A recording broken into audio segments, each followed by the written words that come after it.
I walked out of the grocery store last Tuesday with 2 bags and spent $19. The cashier looked at me like I had forgotten something. I had not forgotten a thing.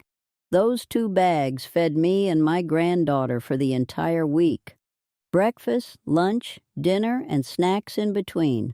I have been shopping this way for over 30 years, and I raised 2 kids and helped raise 5 grandchildren on the same list.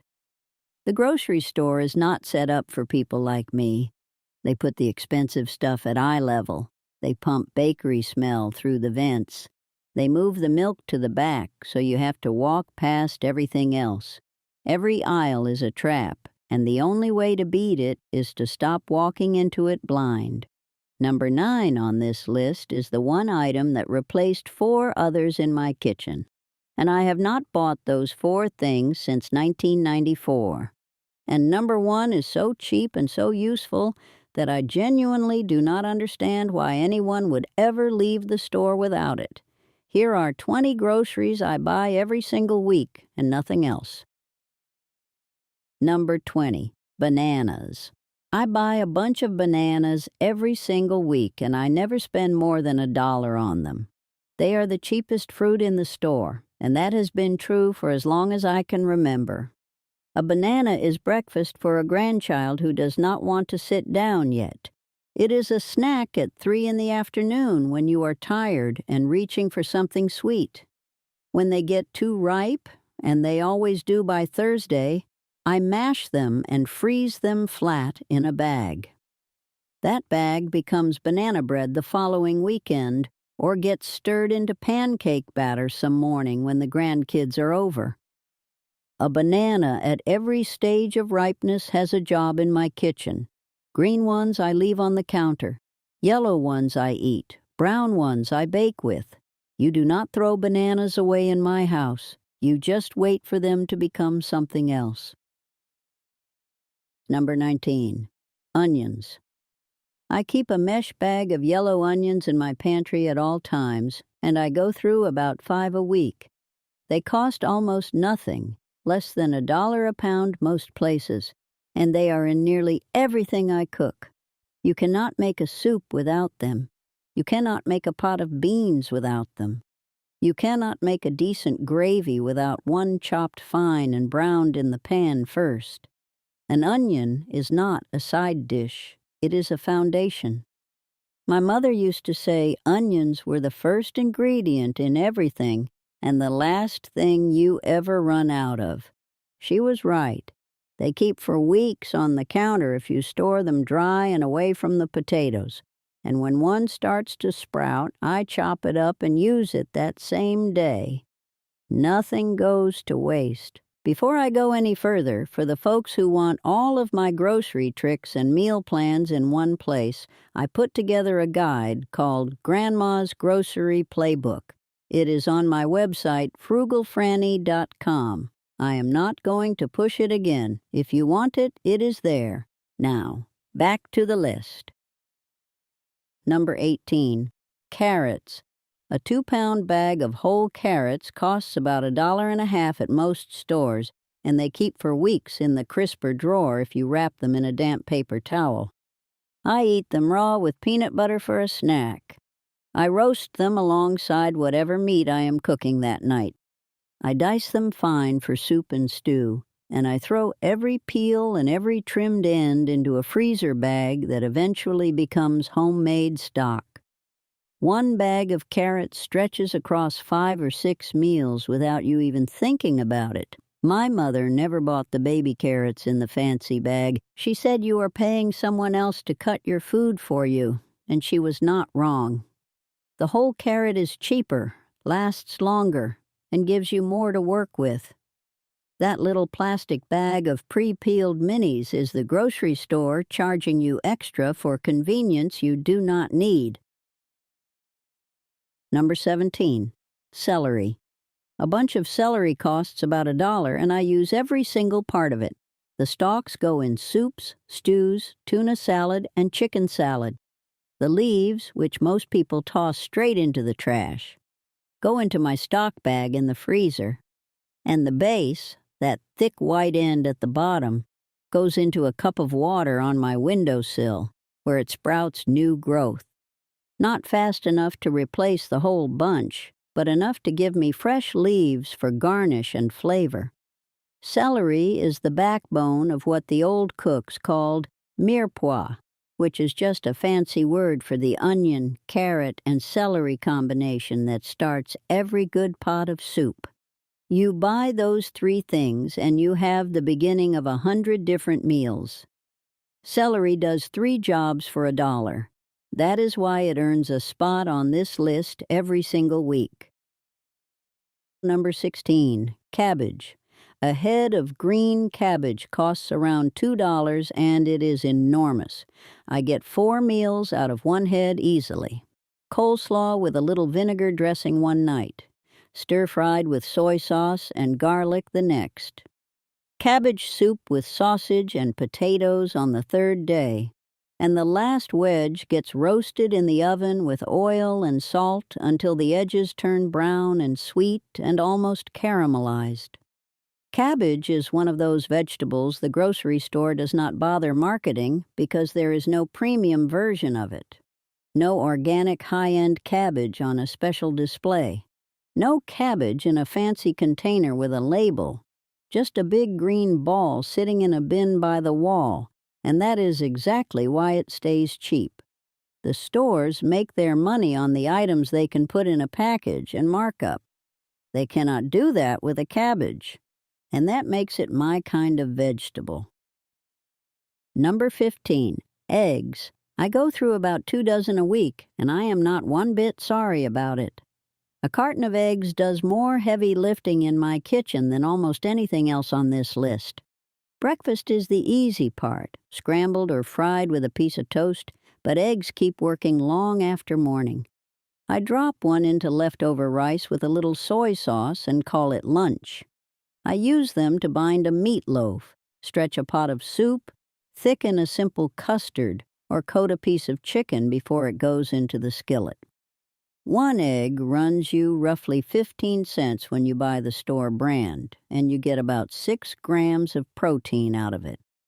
Show me a $4 protein bar that does the same. My grandmother used to say if you have eggs, butter, and flour, you have supper. She was not exaggerating. I keep mine on the counter because they never last long enough to worry about, but the fridge works fine if yours sit a while. Either way, do not leave the store without them. Number 14, chicken leg quarters. This is the single cheapest cut of meat in the grocery store, and most people walk right past it. A 10-pound bag of leg quarters costs somewhere around $7 or $8, and that is real protein for less than $1 a pound. I buy a bag every week, and I portion it out the day I get home. 2 quarters go into the oven that night, roasted at 400 degrees with salt, pepper, and a little garlic powder.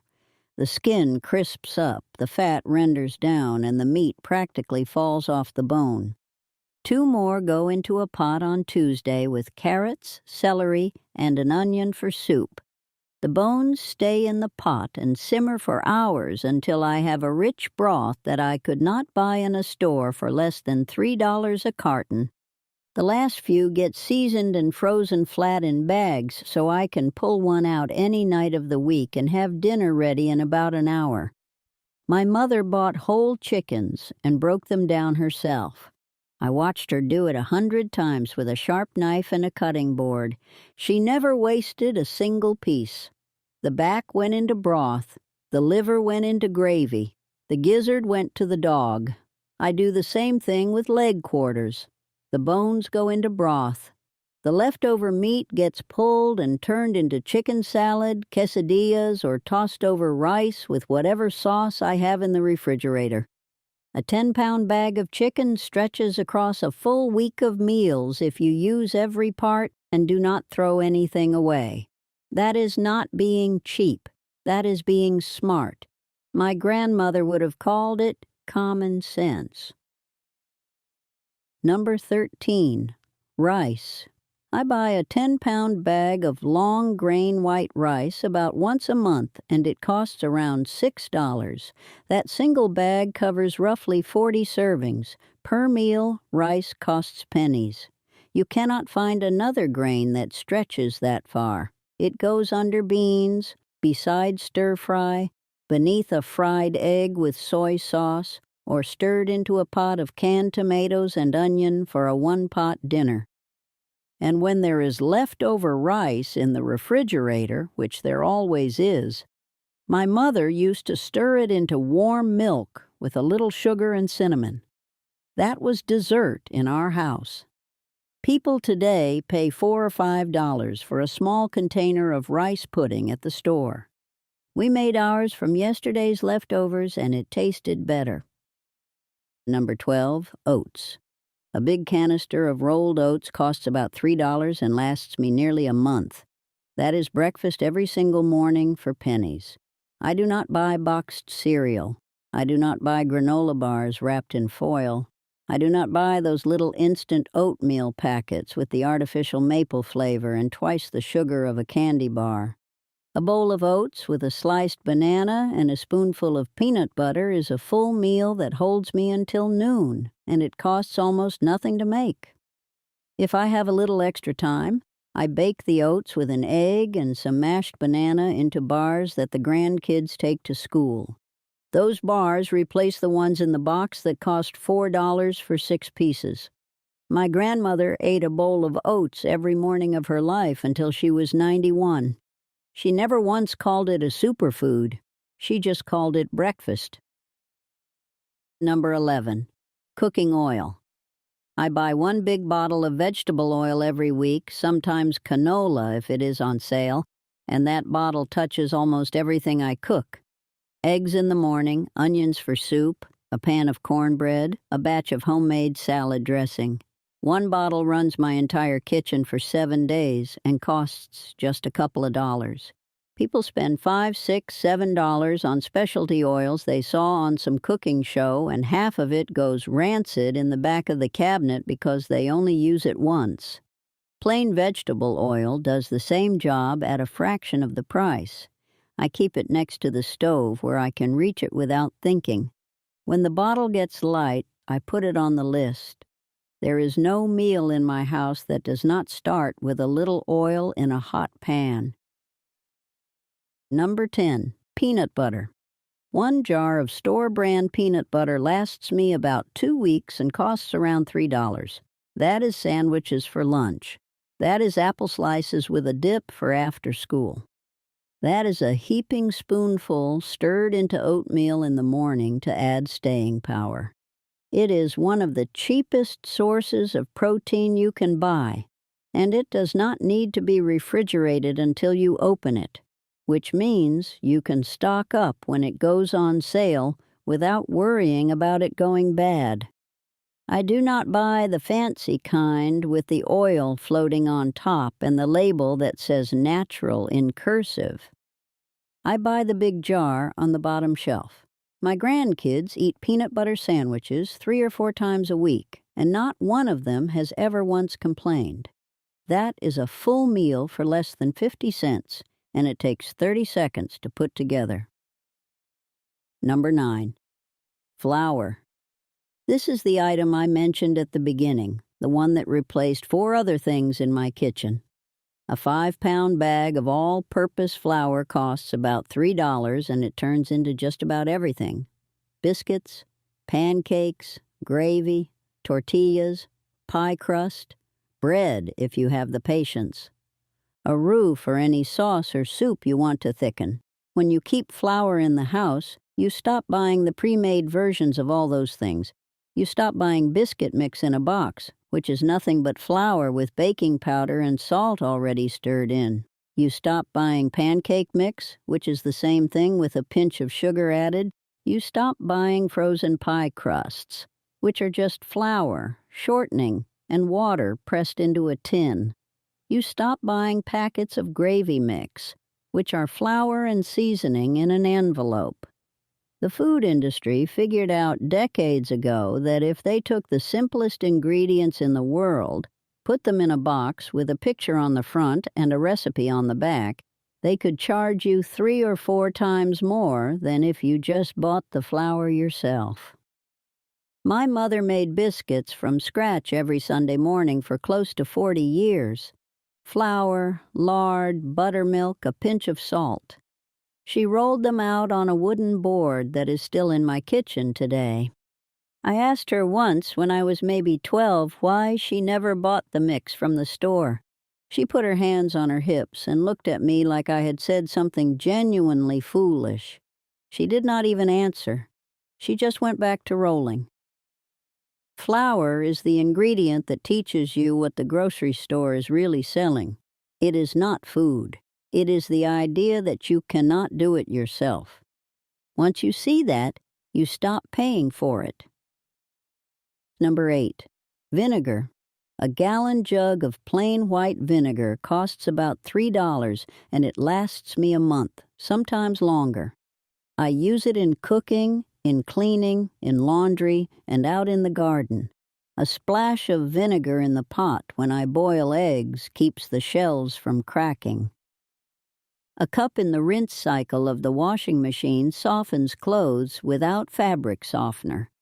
A spray bottle of half vinegar, half water cleans my kitchen counters, my bathroom mirror, and every window in the house.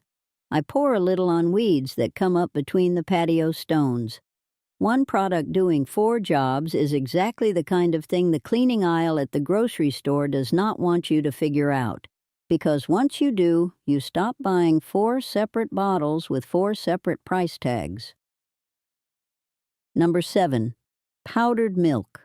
This is the one most people walk right past, and I understand why. It does not taste the same as fresh milk poured straight from the jug, but I do not drink it straight. I use it in baking, in oatmeal, in mashed potatoes, in cream soups and white sauces. A box of powdered milk costs a few dollars and reconstitutes into the equivalent of several gallons. Fresh milk spoils in a week and a half if you are lucky. Powdered milk sits in my pantry for months and is ready the second I need it. When I make biscuits, powdered milk. When I make pancakes, powdered milk. When I make a pot of potato soup and want it creamy, powdered milk stirred in at the end. Nobody at my table has ever noticed the difference, and I have never told them. Number 6. Canned tuna. A can of chunk-light tuna costs about $1, sometimes less, and it is one of the most useful proteins in my pantry. I keep at least 6 cans on the shelf at all times. Tuna salad on bread for lunch, mixed with a little mustard and chopped celery. Tuna melts under the broiler on a cold night when I do not feel like standing at the stove for an hour. Tuna stirred into cooked noodles with a can of cream of mushroom soup. And now you have a casserole that feeds 4 people for about $3 total. I mix it into rice with a splash of soy sauce and a fried egg on top when I want something quick. My mother always had canned tuna in the house. She made a tuna noodle casserole every Friday during Lent, and on the weeks we did not have much else, she served tuna patties fried in a little butter with saltine crackers mixed in. Those patties were not fancy, but they filled us up and they cost almost nothing. Canned tuna does not spoil, it does not need refrigeration until you open it, and it goes with almost anything you already have in the kitchen. You could forget about a can in the back of your pantry for 2 years, and it would still be perfectly good the day you pulled it out. That kind of reliability is worth more than flavor, and honestly, the flavor is just fine. Number 5. A box of dried spaghetti. A 1-pound box of store-brand spaghetti costs less than $1, and it sits in your pantry for a year without going bad. I keep at least 4 boxes at all times. Monday night it is spaghetti with a quick tomato sauce made from a can of crushed tomatoes, a clove of garlic, and a drizzle of oil. That entire meal for 4 people costs me about $2. Wednesday, it becomes a cold pasta salad with whatever vegetables are in the crisper, a splash of vinegar, and some salt. Friday, I break it in half and toss it into a pot of chicken stock with leftover shredded carrots and celery for a soup that fills everyone up on a cold evening. The fancy pasta in the glass jar at the store costs 4 or 5 times more and cooks exactly the same way. I have tested it. No difference. My mother bought the same plain box of spaghetti every single week for 30 years, and not once did anyone at her table complain that the noodles were not artisan enough. $1 a pot of water in 10 minutes. That is a meal. Number 4, ground beef. No single ingredient in my kitchen stretches further than a pound of ground beef. I wait for the family packs to go on sale, bring home 3 or 4 pounds at a time, and portion it all out on the counter that same afternoon. 1 pound goes straight into the fridge for tonight. The rest gets pressed flat in freezer paper, labeled with a marker, and stacked in the freezer where it barely takes up any room. That one trip to the meat counter turns into tacos on Monday, a big pot of chili on Wednesday, spaghetti sauce on Friday, and a meatloaf the following week. I watch people grab those little single-pound trays at full price every time they need dinner, and I know exactly what that adds up to over a month. Buying the family pack and freezing what you do not need tonight is something my mother showed me before I was old enough to drive. Nothing about it has changed. Number 3, garlic. A whole head of garlic costs about 50 cents and lasts me the entire week. I use it in everything. A couple of cloves minced into a hot skillet before the vegetables go in, and suddenly the whole kitchen smells like a real meal is happening. Garlic in soup. Garlic in rice. Garlic rubbed on toast with a little butter, which is the cheapest appetizer anyone ever invented. Some people buy the pre-minced jars, but I peel and chop my own because a fresh clove has more kick and it costs a fraction of the jarred stuff. My mother kept a braid of garlic hanging by the stove, and she pulled a head off whenever she needed one. I just keep mine in a little bowl on the counter, away from the sun, and it holds for weeks. 1 head, 50 cents. And every meal I cook that week tastes like somebody actually cared about making it. Number 2, cornmeal. A 2-pound bag of yellow cornmeal costs about $1.50, and it sits in my pantry for weeks doing quiet, steady work. Cornbread in a cast iron skillet is the fastest bread I know how to make, and it goes with everything from soup to greens to a plain bowl of beans. Fried cornmeal mush for breakfast, sliced thick and crisped in butter, the way my grandmother made it every winter morning before anyone else in the house was awake. Cornmeal coating on fried okra and fish fillets. A pot of polenta with cheese stirred in when I want something warm and filling without turning the oven on. Hush puppies when the grandkids visit. People spend $4 on a box of cornbread mix that is really just cornmeal with some flour and sugar and baking powder already added.